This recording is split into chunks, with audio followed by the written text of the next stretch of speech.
Hello, and welcome to the 2018 Southern Bluegrass Fantasy Football Championship. Today we are here at the Nicely Conference Center.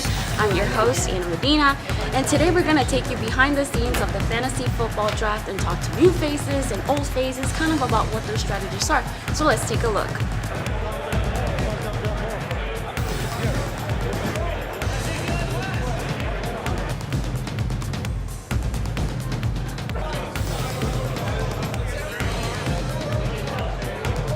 So this year, it marks a special occasion for the Fantasy Football Championship, setting a record of 14 leagues, 168 teams, all vying for this nice piece of hardware and this nice, lovely check. I didn't know a person's word of mouth for fantasy football drafting would be so big, and they would spread out to so many good players. And everybody knows what they're doing. I mean, no one is actually better than anybody else because we all have information to the same things. And we all just, have different draft strategies, and they all work. We've always been looking for a high-stakes league and come across this one up here in Bowling Green, Kentucky. Decided to jump in it.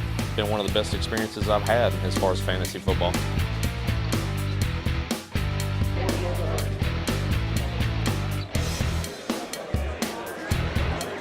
Well, I'm one of those guys, I just let the draft fall to me. I think it's important to not get set in one draft strategy because you never know what's going to come to you. You never know players are going to fall. What makes my mark is I look for young upside players who maybe haven't broken out yet. You got to find those guys. Last year, Alvin Kamara in the round 11, you got to find those types that nobody knows about, and you just draft value.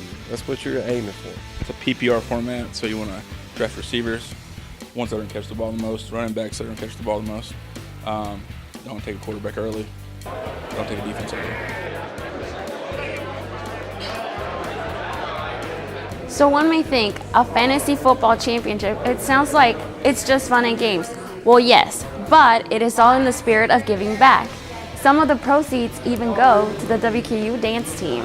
Every year, as a dance team, we go and we compete at nationals. And so as a way to help us get to nationals and help with the cost of costumes and flights and everything, we've been able to come and help out here.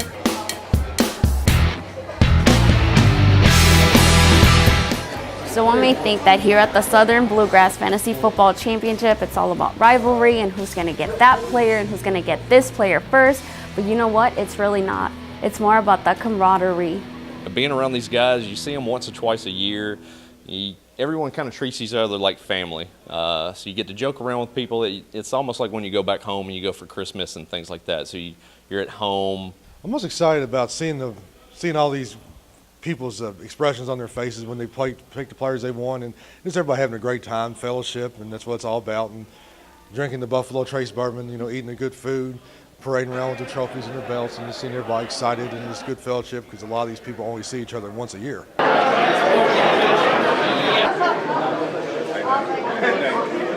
If you're looking to kind of test your skills, if you're currently involved in a little 10, 12-team league at home with friends, family, things like that, you want to kind of step up your game a little bit, see how you fare with other people that have been doing high-stakes drafting and things like that for years, definitely give it a shot. And that's a wrap for the 2018 Southern Bluegrass Fantasy Football Championship. It's been a pleasure. Thank you to all our sponsors. And if you want to learn more about the Fantasy Football Championship, like us on Facebook, follow us on Twitter, or go to our website, SBFFC.com.